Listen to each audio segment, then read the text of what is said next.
Again, tonight we're going to be talking about some Kabbalistic secrets to being your best. And there really is no greater time of year to have this discussion. And the reason that there's really no greater time of year to have this discussion is because we just finished the holiday of Passover. And the holiday of Passover, as we discussed before Passover, is essentially about breaking free of your inner slavery. That there are a lot of things. There's the Egypt within that enslaves all of us. We said that matzah, and the difference between matzah and chametz is essentially air. It's not an ingredient, it's time, giving it time to rise. We compared that to the ego, that matzah was synonymous with ego deflation, and we said that ego deflation is one of the key components in getting rid of your things that enslave you. So with that, now what we're trying to do after Passover is sort of harness that. It's not a one and done thing. It's not something of the past, something that we did and enjoyed 2 weeks ago, right, the first night of Passover, but it's something that we need to make sure that we take with us into the rest of the year. And tonight we're going to talk about how to do that. And the whole Sphira period, the whole counting of the Omer period is really about that, taking that energy of Passover, integrating it into our real lives, and living with it forever and ever. Sound like fun? Yes. Okay. So the very first thing, first premise that's important for us to acknowledge, important for us to know, is that true freedom, true inner freedom, it means living with the soul, allowing your soul to express itself. Come on in. And the way that a soul most effectively expresses itself is when it is using the connecting factors of the commandments of the Torah. The commandments of the Torah are the way in which God has told us that we forge a connection with Him. In the same way that if you want to forge a connection with another person, you got to kind of know what that other person likes and is like, and the only way that you know that is through them telling you and showing you what it is that they like. Trying to forge a connection with someone without knowing what they like or caring what they like or having them tell you what they like is almost impossible. So God in the Torah is basically a description of God telling us what He likes and what He doesn't like. And so being that we as individuals are created in the image of God, we are essentially a piece of God inside of each one of us. Our spirituality is connected with God in every which way. The way in which we keep that pathway most connected, most felt, is through the commandments of the Torah. Now, the 7 weeks between Passover and Shavuos, the day that the Torah was given, this 49-day period, is to bring Passover, what we accomplished on Passover, the beginning of our freedom, into true and lasting freedom that will culminate on Shavuos. Okay?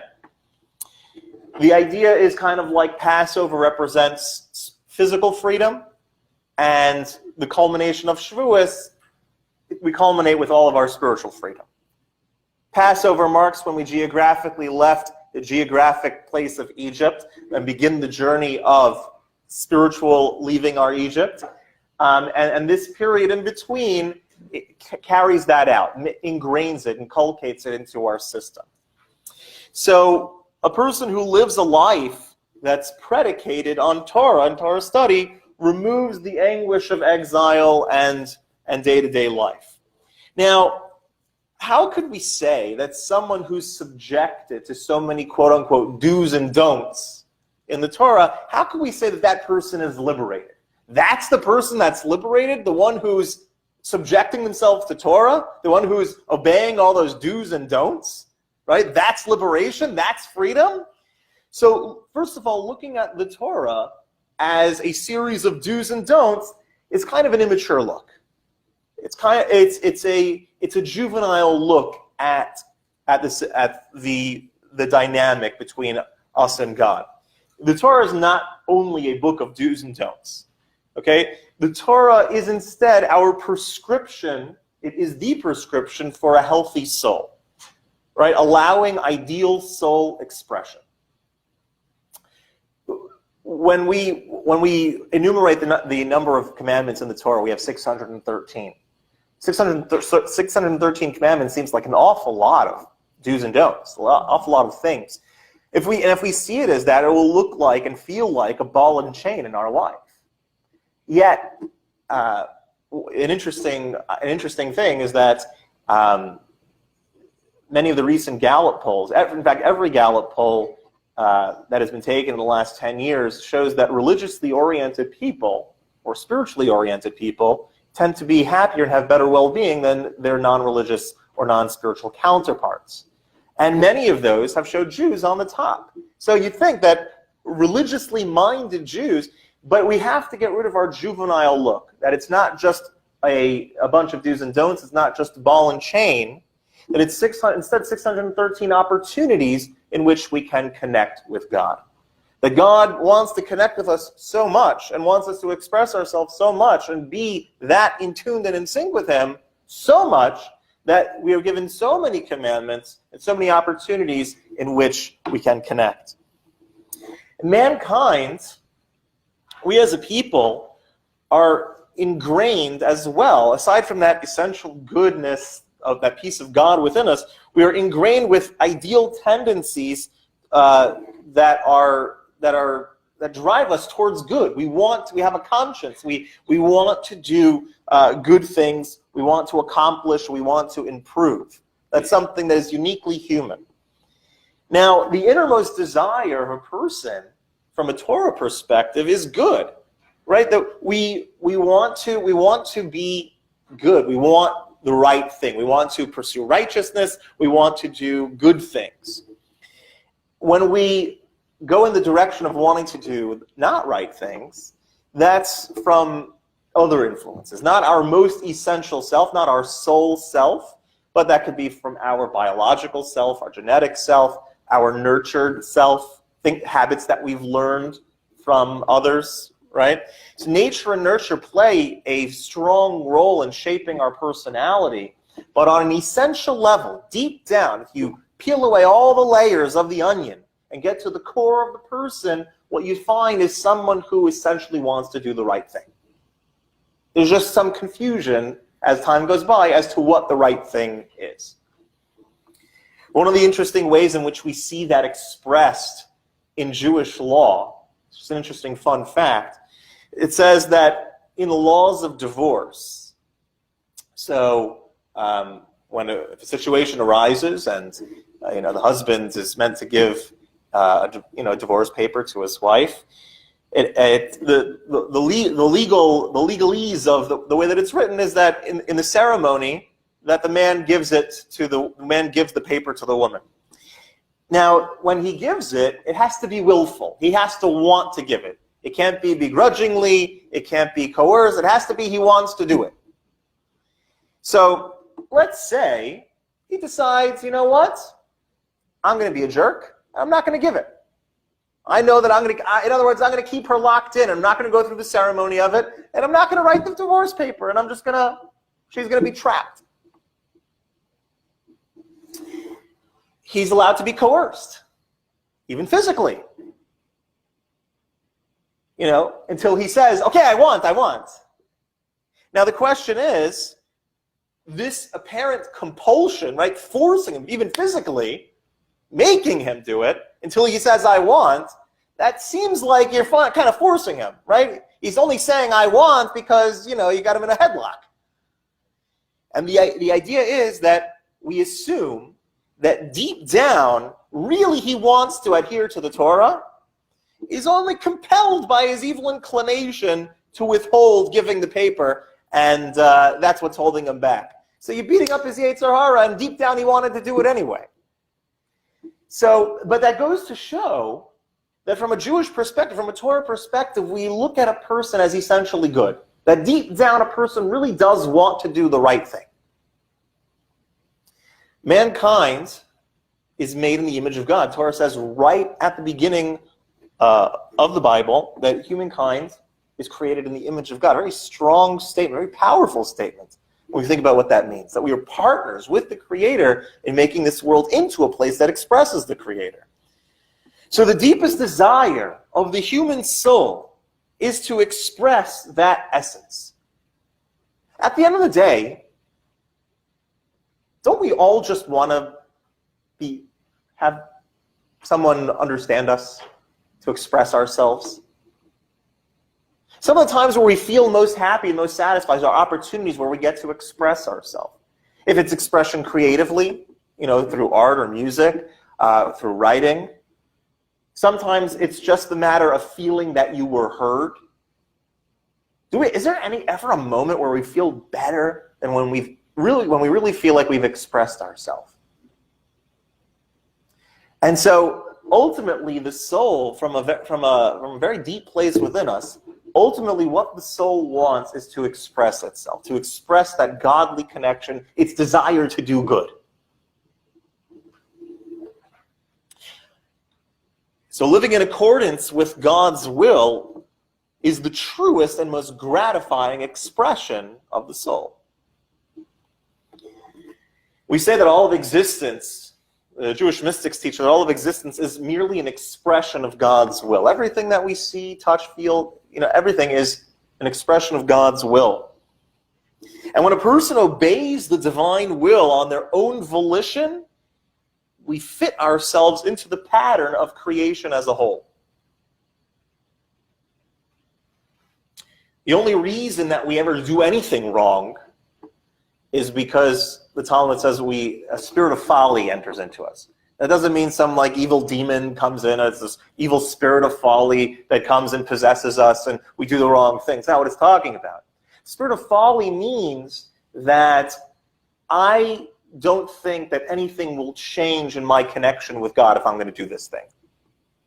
If I eat such and such, if I do such and such, I don't think it's going to affect my connection with God. I don't think anything is going to change. And that's the spirit of folly that enters us, that tells that gives us that reassurance that you could do whatever you want. What's going to happen? God's not going to strike you with lightning bolts, right? Nothing's going to change. Everything's going to be just fine. And it's that calming spirit of folly that allows us to do anything that is, contrary to what we actually want.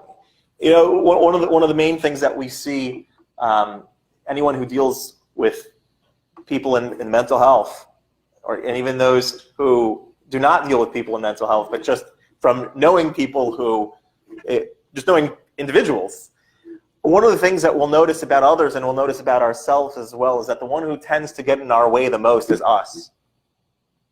We tend to be the one that obstructs us the most. That could be from accomplishing a goal. That could be from expressing ourselves, telling somebody what we want to say. That could be from a job pursuit, whatever it is. We oftentimes are the ones that get in our way the most. That's part of the spirit of folly as well. The spirit of folly is that calming thing that wants to give you an excuse as to why things aren't going the way that they should. You don't feel, right? In other words, so when we're talking about spirituality, you don't feel spirituality, you don't feel connected with God, it doesn't matter. You can do whatever you want, and that's not going to change anything. It's that comforting reassurance that, hey, you are who you are, and whatever you do, nothing's going to affect your spiritual perception, your spiritual sensitivity. It's the same spirit of folly that comes along and says that you're a victim, you can't do X, Y, or Z. You think you're qualified for that job, why are you even applying for it? You know how many more people are qualified? You think you're going to write something that people are going to read? Who are you?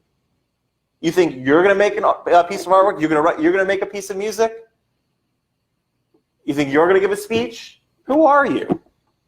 Don't even bother. That's that spirit of folly coming around and telling us it's no go, no good. And so there's multiple sub-personalities going on inside of us at all times, pulling us in all sorts of different directions. Again, each one of those sub-personalities is caused from different areas, nature, nurture, among other things.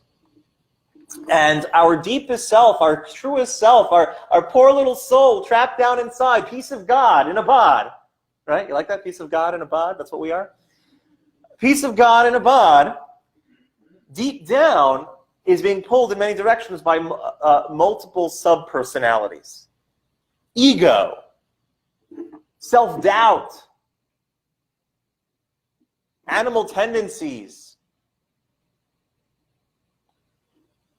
The Talmud, the Gemara in Bracha, says that Rav Alexander prayed, Master of the universe, it's apparent before you that all that you do is good, and that our will is to do your will. What prevents us? It writes, the leaven in the dough. The ego. Ego gets in the way. We want to do what's right. Ego gets in the way. Other expressions of our subpersonalities get in the way. The animal soul, with its animal drives, keeps us enslaved to our passions.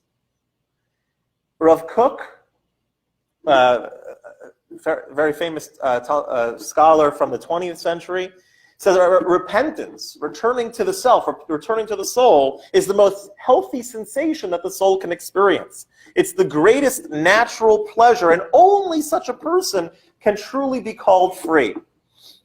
It's like one of the Stoic Greek philosophers wrote that no man is free who is not master of himself. So we think to ourselves sometimes that we're free, that we can do what we want, when we want, how we want. But it's not always the case. If we're not in control of ourselves, if we're letting other things dictate to us who we are and what we are, physical things, then and we let our passions control us, then we are truly enslaved. We're going to put that on the side burner for now. I want to speak about the way in which we preserve the level of freedom that we began on Passover. Remember, Passover is that energy force of spiritual freedom that begins, and then we have to now integrate it into the rest of the year. That it shouldn't just fall away from us. It's like you catch the football at the big game, and then just as you're ready to hit the touchdown, you fumble it. We don't want that. No fumbling. Right, so we caught the football, Passover is over, now we have to figure out, okay, what am I going to do with that? How am I going to make sure that I take it with me and nail the touchdown? So, in addition to the sheep that were brought as Passover offerings, a grain offering was made on the second day of Passover. And so the Torah commands us on the second day of Passover to bring a measure, an omer. An omer is a measure, like a gallon, whatever it is, of the first cutting of our barley harvest to the temple as an offering to God, and not to partake of that year's crop until the barley offering, the omer, is offered. And then what we do, the Torah tells us to count 49 days from that offering, and the 50th day is Shavuos, the day that the Torah would be given. Pretty cool. All right, so it's this whole counting process. Now, so the 49-day counting process that leads from Passover to Shavuos, we refer to as counting the omer. Really counting from the omer, but it's counting the omer. And so it's a reference to this omer, this barley offering that was brought the second day of Passover. Now, as always, there's external, is the way it's expressed externally, and then there's the eternal practical insights that are gleaned from the commandments or the ritual.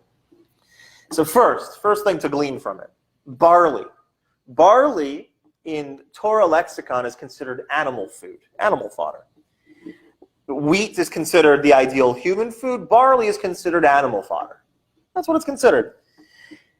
In Hebrew, the word korban, right, sacrifice, literally means korban, to draw near. So the 49-day period of counting the omer is an opportune time for spiritual self-development. It represents an opportunity to draw close, to come close to godliness, right? Throughout the entire spectrum of the human personality, right? Even from our most base animal drives, that's the whole barley idea, taking our most base drives and slowly but surely refining them in order to be able to have a more clear and sensitized perception of godliness, of spirituality.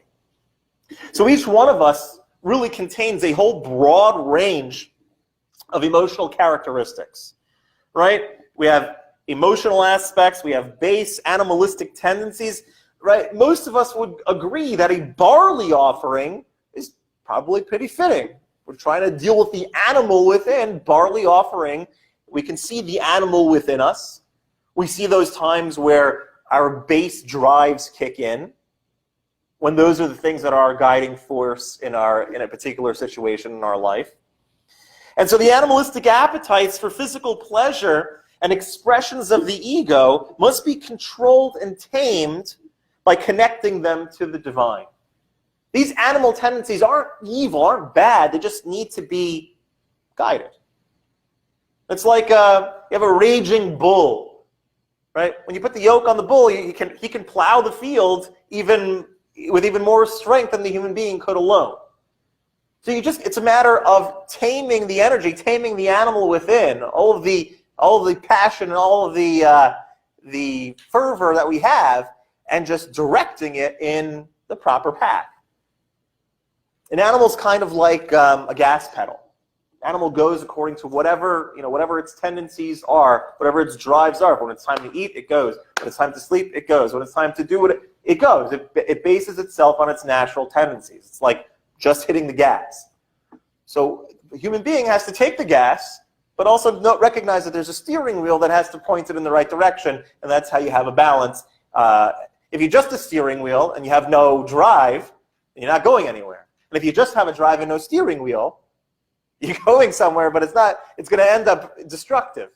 So the idea is to take the animal, that unbridled energy, and put a steering wheel to it. And that's what we're doing throughout these 7 weeks. So the 49 days represent really every detail of a person, purifying all 49 levels of impurity. In fact, the Zohar, one of the primary texts of Jewish mysticism, says that we count the 49 days of the Omer from the second night of Passover. It reminds us that each day marks a step away from the defilement of Egypt and a step towards spiritual purity.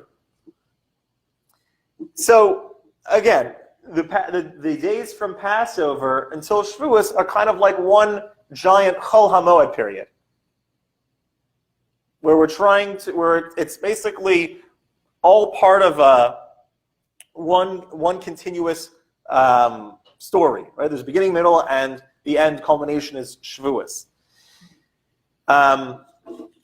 In fact, the word sphira, counting the Omer, sphira also is connected with the word sapir, which means to shine, right? It's a period where we're looking within and trying to make all of our animalistic and natural tendencies shine and bring them close to spirituality, guiding them in a way that they should be selfless as opposed to selfish. In this month, the month in which the entire sphira, or the month where every day of the month is counting of the Omer, is the month of Iyar, the Jewish month, the Hebrew month of Iyar. It's the month that comes after Passover, the month of Nisan.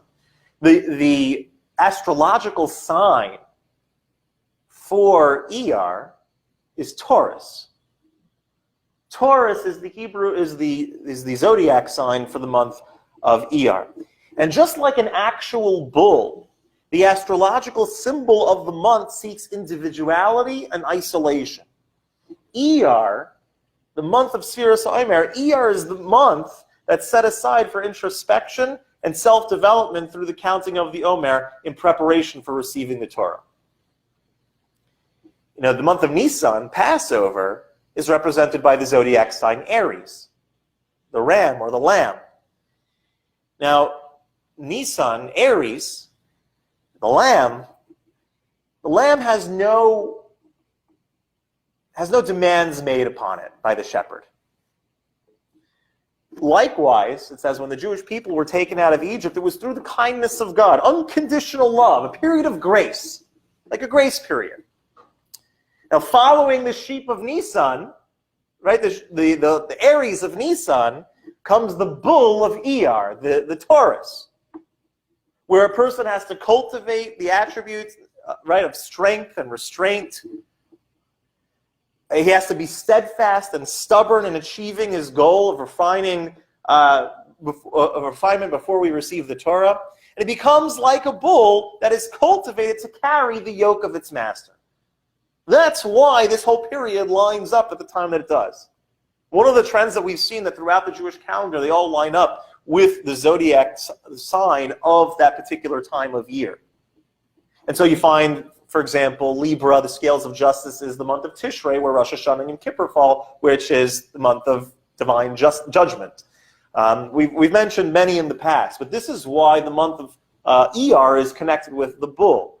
It's time where we have to be stubborn like a bull, right? We have to be steadfast and act in a way that's like become a bull that's been cultivated to carry the yoke of its master. Now, the idea of counting every night is one of the easiest mitzvahs that we can do, counting the days. Right? So counting shows our anticipation. When we're going from Passover to Shavuos, we're counting. When you count something, it's showing anticipation. All right, this is day one. All right, this is day two. Here we go. So just by counting, a little bit of refinement is made. Because when you verbalize something, it already makes a dent in the reality that we live. So counting shows our anticipation of receiving the Torah, which is the whole point of Passover. It's like awaiting a friend coming, or waiting till the end of school. You know, counting means anticipation. Vacation is coming very soon. 2 weeks. The Talmud says that a person has to count for themselves the days and the weeks, since both are specified in the verse. This is kind of like the idea of making short-term goals and long-term goals. You've got to count both the days and the weeks. So last night we would have counted that it's 8 nights, which is 1 week and 1 day. 1 week and 1 day. Right? We've identified it on its daily count and as a week, and what that means in the realm of weeks. So we go all the way up, and then that 16 days, or 14 days will be, which is also 2 weeks. We specify both the days and the amount of weeks that corresponds with.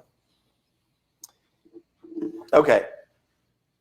We've said many times that numbers have symbolism in Jewish tradition, that the number 7 is the culmination of the natural order of things. This is why when we look around at nature, we find the number 7 appearing itself many times, symbolizing the culmination of the natural order. So you have 7 days in a week, you have 7 notes of the music scale, you have 7 colors of the rainbow, Roy G. Biv, you have 7 continents, you have 7 visible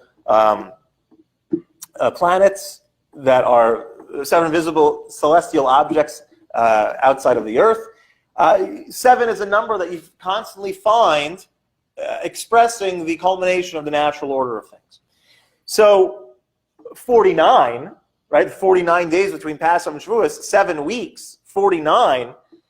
49 is 7 squared, right? So the unique quality of a squared number is that all dimensions of expression are revealed in their entirety.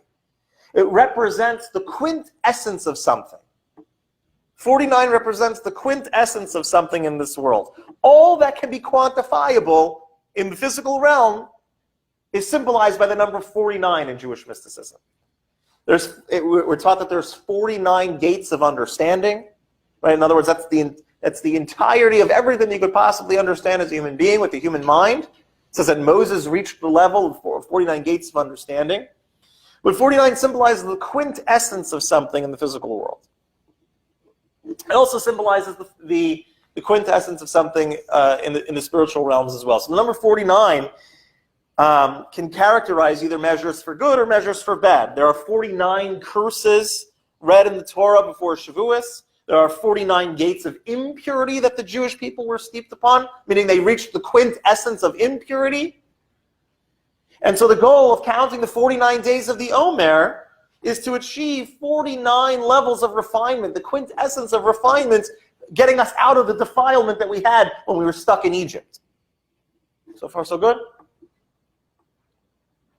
The scholars of Kabbalah, the Jewish mystics, have revealed that the 7 weeks between Passover and Shavuos correspond with the 7 spheres, the 7 emotional expressions that the spiritual realms bestow upon us.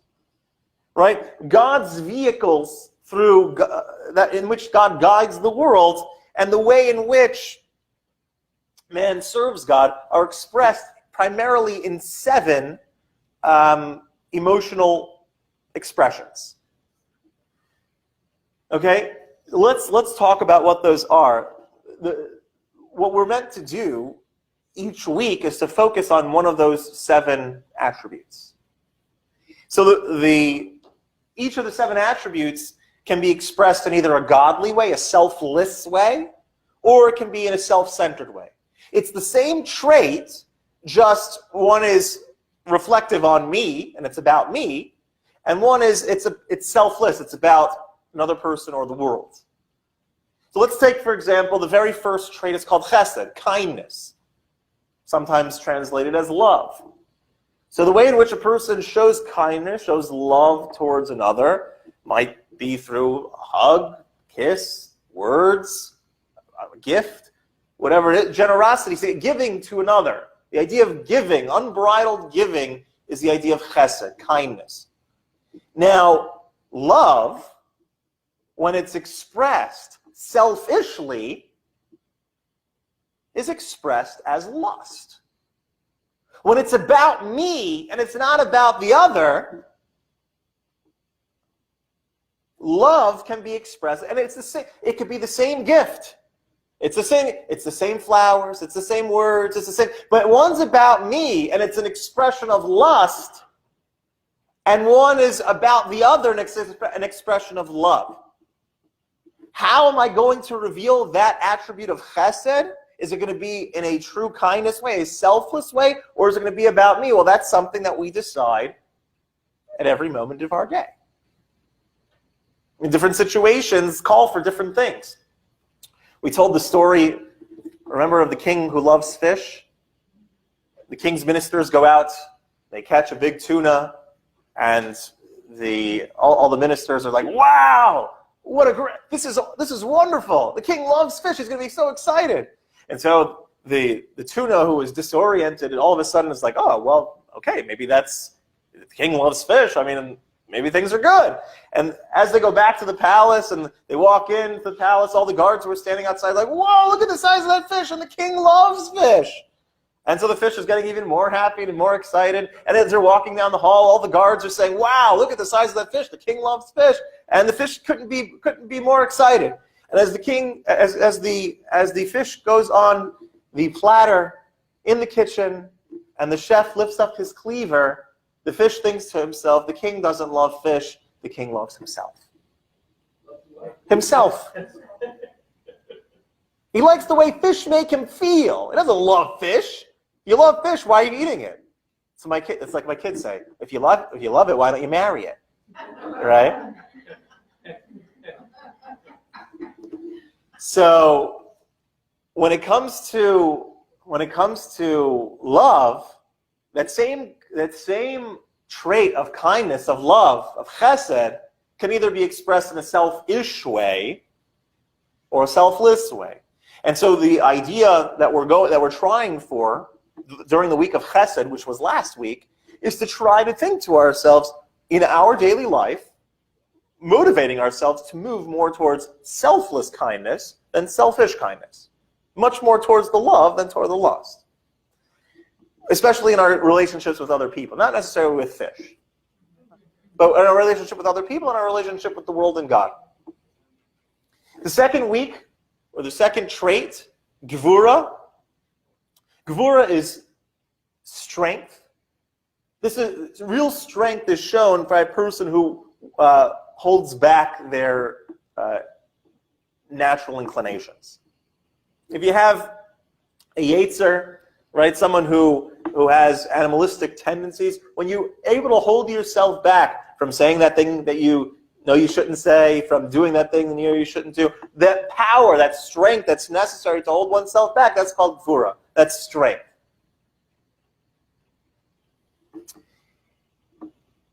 Now, strength can be used in a good way, right, to hold ourselves back, or strength can be used to go beat someone up, right?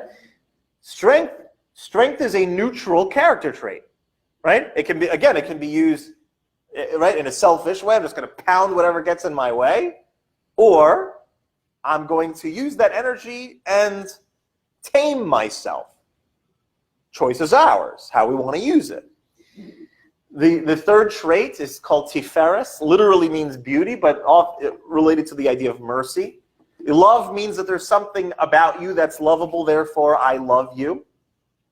Right? Mercy says, even though there's not something that's lovable, or even though there's not something, I still love you.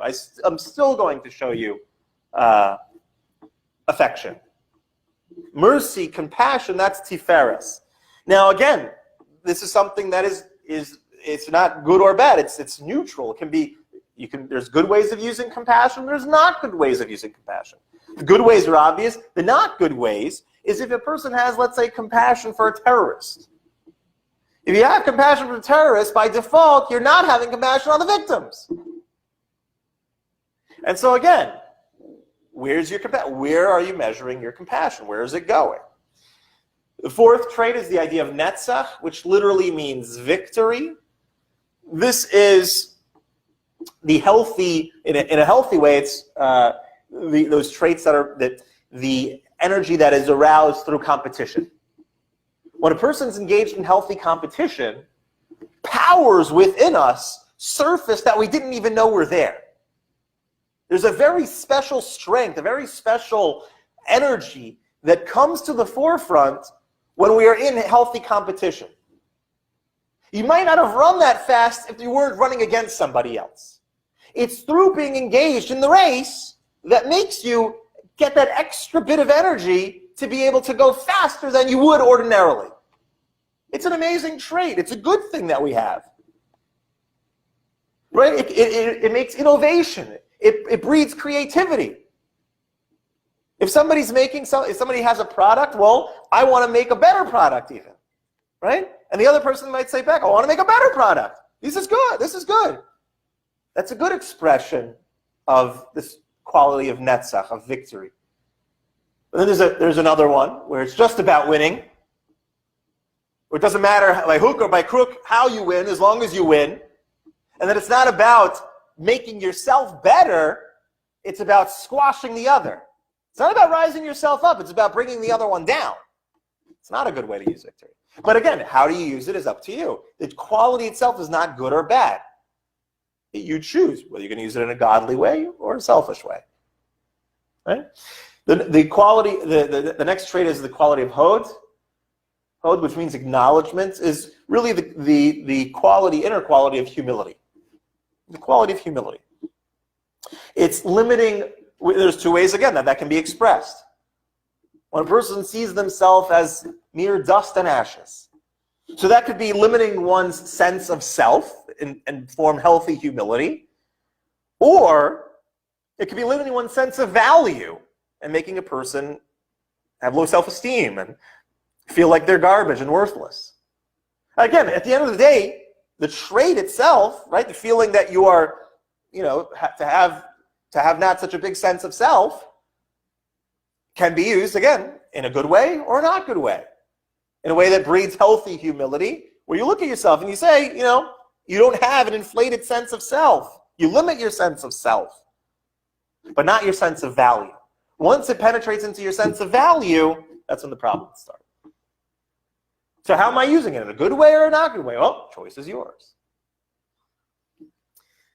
The sixth one is yesod, which literally means foundation, right? The binding together.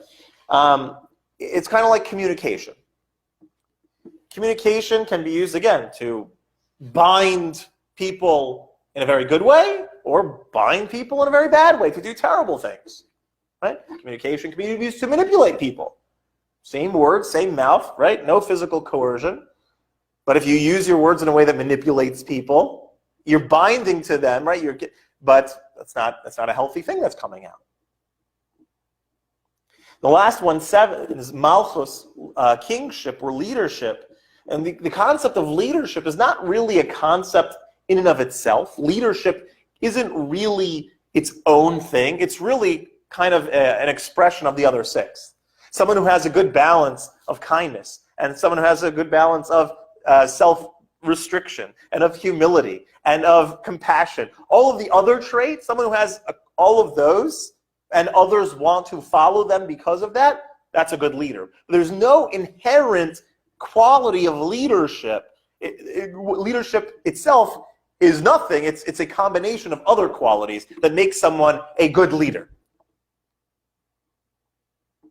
And so each day within each week, we're perfecting one area of each expression. And I'll tell you how that works. Because let's take last week, for example. Last week was the week of kindness, chesed, where each day we're working on kindness. Well, within each of those 7 days of that week, there are different expressions of kindness. There is chesed of chesed, kindness of kindness. And then there's gevura of chesed, right? Strictness within kindness. Because you can have a kind act that expresses itself, that's manifest in many ways. Right? So if I give you a present, that's kindness of kindness. What I'm doing is a kind act, and the way that it's becoming manifest, right, the way that it's expressed, is in a kind way. Now, what's an example of gevura shebechesed, gevura of kind, the strictness of kindness would be, for example, what happened to us in our family. My 3-year-old, who just started lighting her Shabbat candles, decided that she wants to try to light the match herself. And I took it away from her. I said, no, you don't light it. You don't light it. And she started to cry. Now, what I was doing was kind. It was protecting her. But the way in which that kindness was expressed was in strictness. Got to lay down the law and say no, no, no. So ultimately, it was kindness, and it was equally as. It was both are expressions of kindness. Whether I'm giving you a present or whether I'm protecting you, are both expressions of kindness. But one is kindness of kindness, and one is the stringency within kindness. And then each day, we're perfecting one level of the general trait of that particular week. That's the way that it works. It's a fascinating idea. So that over the 49 days between Passover and Shavuos, we're taking a look at different areas of our personality and thinking, okay, how can I tweak that a little bit? And, we live in the modern day, so there is, of course, a Sphera app, right, which will remind you every day what day it is and what the trait is, and just a little thing to think about as far as what that particular day's focus is. What personality traits or what area of personality we're meant to be kind of thinking about on that day. So we say it audibly every single day, and until the time comes where we reach Shavuos and are completely perfected, right? Or at least hopefully a little bit more spiritually sensitized and can enter into Shavuos in a new way. What I did is I've not changed those, but framed them in a way that might be useful, very practically useful for everybody, and thinking about them as 7 steps to overcoming personal enslavement. Anytime you ever feel like you have something personally enslaving you, these are 7 methods, 7 steps, quick steps to make sure that you're doing the checklist in order to overcome those limitations, right? Those enslavements. And again, enslavements come in many forms. They come in physical enslavements where you just finish your meal and the cake comes out, and you're like, well, all right, maybe I'll just have a little bit, right? Even though you were just full 2 seconds ago, and then the ice cream comes out, and you're just like, all right, I'll just have a little gallon. At that moment, the ice cream is in control of you. You're not in control. The ice cream's in control. When you were on our phones all the time, when we're in front of the internet, when we're watching a movie, those things are in control of us at the moment. It's very difficult for a person to pull themselves away. We're all kind of addicted to something. And anything that we're addicted to by default is in control of us at that moment. But then we have, those are physical limitations. What about the personal enslavements that we have when it comes to emotions or goal settings? That part of us that tells us, you can't do that. You can't accomplish that. You're no good. You're not good enough.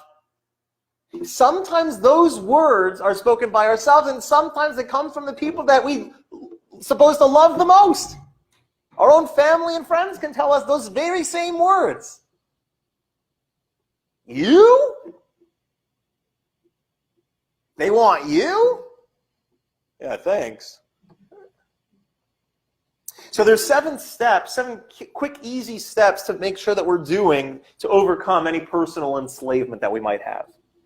First step is to have faith.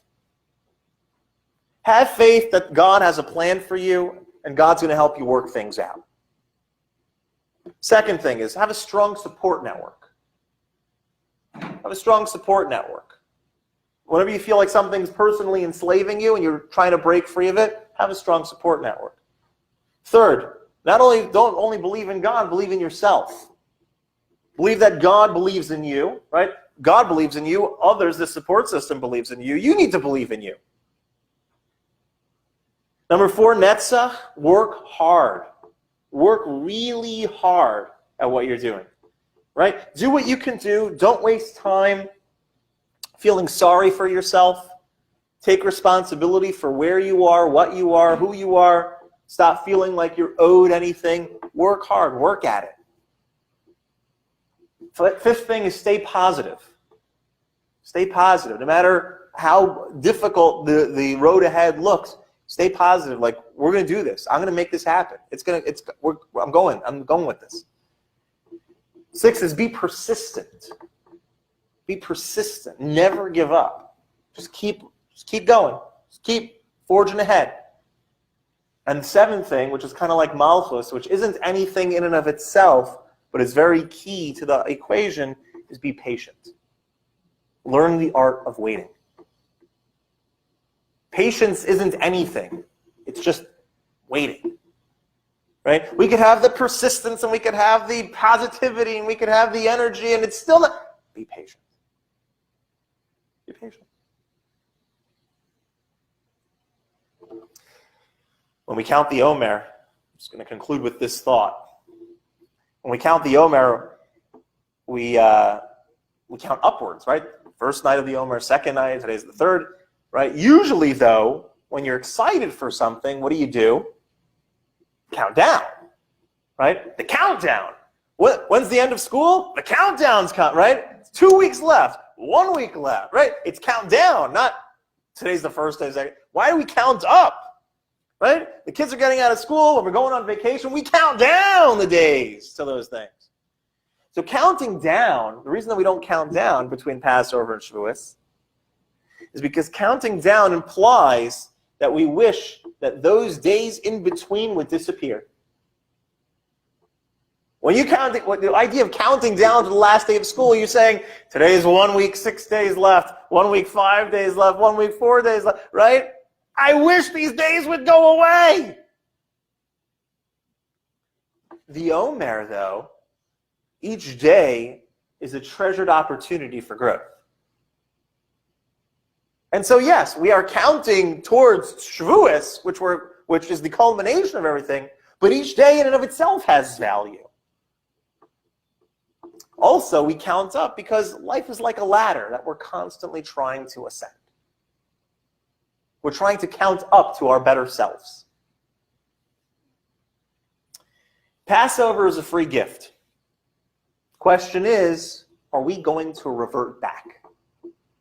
We've been freed freely by God on Passover. We've been given the galvanizing energy to remain free for the rest of the year. Just got to harness it. Got to think about it. Got to think about what that means. Got to think about how to integrate it into our life, step by step, personality trait by personality trait. We have to actively work, or we're going to remain the same or fall.